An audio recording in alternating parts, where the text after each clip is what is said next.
Yan. Okay, yan mga idol. Ito mga idol ay ayan o, ikasandaang taong pagpapahayag ng kasarinlan ng Pilipinas. Ayan o, 1898 saka 1998 mga idol. Ayan o. Ayan yung pangalan. Ayan o. Emilio Aguinaldo. Ayan o.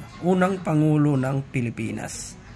Ayan mga idol. Yung unang Pangulo pala ng Pilipinas, ito si Emilio Aguinaldo. Ayan. Napakagandang coin ito mga idol. Ayan, tingnan natin yung likuran. Ayan. Pag mayroon mo kayong mga ganito mga idol, huwag nyo pong linisin or huwag nyo pong hawakan yung coin. Ayan.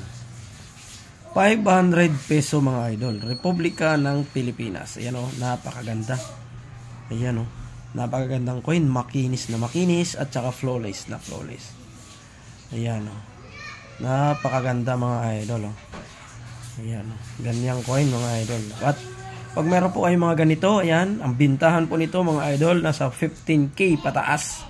Yan, depende po yan sa ganda ng ganitong 500 peso po. Dahil pag medyo may mga hairlines o kaya bag mark, ay bababa po yan sa 15k. Dapat po ganito ka flawless. Proof po ang tawag sa ganitong barya mga idol. Yan, 500 peso proof. Dapat wag nyo po hawakan yung coin dahil papangit po yan siya or magkaroon po siya ng fingerprint. Ayan mga idol. Maraming salamat po and thank you.